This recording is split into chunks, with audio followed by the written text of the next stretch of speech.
The Happy Prince. High above the city on a tall column stood the statue of the Happy Prince. He was gilded all over with thin leaves of fine gold. For eyes he had 2 bright sapphires, and a large red ruby glowed on his sword hilt. He was very much admired indeed. "He is as beautiful as a weathercock," remarked one of the town councillors who wished to gain a reputation for having artistic tastes. "Only not quite so useful," he added, fearing lest people should think him unpractical, which he really was not. "Why can't you be like the Happy Prince?" asked a sensible mother of her little boy who was crying for the moon. "The Happy Prince never dreams of crying for anything." "I am glad there is someone in the world who is quite happy," muttered a disappointed man as he gazed at the wonderful statue. "He looks just like an angel," said the charity children as they came out of the cathedral in their bright scarlet cloaks and their clean white pinafores. "How do you know?" said the mathematical master. "You have never seen one." "But we have, in our dreams," answered the children. And the mathematical master frowned and looked very severe, for he did not approve of children dreaming. One night, there flew over the city a little swallow. His friends had gone away to Egypt 6 weeks before, but he had stayed behind, for he was in love with the most beautiful reed. He had met her early in the spring as he was flying down the river after a big yellow moth. "Shall I love you?" said the swallow, who liked to come to the point at once, and the reed made him a low bow. So he flew round and round her, touching the water with his wings, and making silver ripples. This was his courtship, and it lasted all through the summer. "It is a ridiculous attachment," twittered the other swallows. "She has no money, and far too many relations." And indeed, the river was quite full of reeds. Then, when the autumn came, they all flew away. After they had gone, he felt lonely, and began to tire of his lady love. "She has no conversation," he said, "and I am afraid that she is a coquette, for she is always flirting with the wind," and certainly, whenever the wind blew, the reed made the most graceful curtsies. "I admit that she is domestic," he continued, "but I love traveling, and my wife, consequently, should love traveling also. Will you come away with me?" he said finally to her, but the reed shook her head. She was so attached to her home. "You have been trifling with me," he cried. "I am off to the pyramids. Goodbye." And he flew away. All day long he flew, and at night time he arrived at the city. "Where shall I put up?" he said. "I hope the town has made preparations." Then he saw the statue on the tall column. "I will put up there," he cried. "It is a fine position, with plenty of fresh air." So he alighted just between the feet of the Happy Prince. "I have a golden bedroom," he said softly to himself as he looked round, and he prepared to go to sleep. But just as he was putting his head under his wing, a large drop of water fell on him. "What a curious thing!" he cried. "There is not a single cloud in the sky. The stars are quite clear and bright. And yet, it is raining. The climate in the north of Europe is really dreadful." The reed used to like the rain, but that was merely her selfishness. Then another drop fell. "What is the use of a statue if it cannot keep the rain off?" he said. "I must look for a good chimney pot," and he determined to fly away. But before he had opened his wings, a third drop fell, and he looked up, and saw. What did he see? The eyes of the Happy Prince were filled with tears, and tears were running down his golden cheeks. His face was so beautiful in the moonlight that the little swallow was filled with pity. "Who are you?" he said. "I am the Happy Prince." "Why are you weeping then?" asked the swallow. "You have quite drenched me.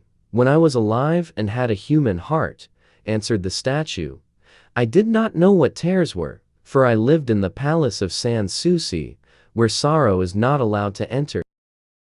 In the daytime I played with my companions in the garden, and in the evening I led the dance in the great hall. Round the garden ran a very lofty wall, but I never cared to ask what lay beyond it. Everything about me was so beautiful. My courtiers called me the Happy Prince, and happy indeed I was, if pleasure be happiness. So I lived, and so I died. And now that I am dead, they have set me up here so high that I can see all the ugliness, all the misery of my city, and though my heart is made of lead, yet I cannot choose but weep. What? Is he not solid gold? Said the Swallow to himself. He was too polite to make any personal remarks out loud. Far away, continued the statue in a low musical voice, far away in a little street there is a poor house. One of the windows is open, and through it I can't see a woman seated at a table. Her face is thin and worn, and she has coarse, red hands, outpricked by the needle, for she is a seamstress. She is embroidering passion flowers on a satin gown for the loveliest of the Queen's maids of honor to wear at the next court ball. In a bed in the corner of the room her little boy is lying ill. He has a fever, and is asking for oranges. His mother has nothing to give him but river water, so he is crying. Swallow, swallow, little swallow, will you not bring her the ruby out of my sword hilt? My feet are fastened to this pedestal, and I cannot move. I am waited for in Egypt, said the Swallow. My friends are flying up and down the Nile, and talking to the large lotus flowers. Soon thee will go to sleep in the tomb of the great king. The king is there himself in his painted coffin. He is wrapped in yellow linen, and embalmed with spices. Round his neck is a chain of pale green jade, and his hands are like withered leaves. Swallow, swallow, little swallow, said the prince, will you not stay with me for one night, and be my messenger? The boy is so thirsty, and the mother so sad. I don't think I like boys, answered the Swallow. Last summer, when I was staying on the river, there were two rude boys, the miller's sons, who were always throwing stones at me. They never hit me, of course. We swallows fly far too well for that, and besides, I come of a family famous for its agility, but still, it was a mark of disrespect. Then the snow came, and after the snow came frost. The streets looked as if they were made of silver. They were so bright and glistening. Long icicles like crystal daggers shone down from the eaves of the houses. Everybody went about in furs, and the little boy wore scarlet caps and skated on the ice. The poor little Swallow grew colder and colder, but he would not leave the prince. He loved him too well. He picked up crumbs outside the baker's door when the baker was not looking, and tried to keep himself warm by flapping his wings. But at last, he knew that he was going to die. He had just strength to fly up to the prince's shoulder once more. Goodbye, dear prince, he murmured. Will you let me kiss your hand? I am glad that you are going to Egypt at last, little Swallow, said the prince. You have stayed too long here, but you must kiss me on the lips, for I love you.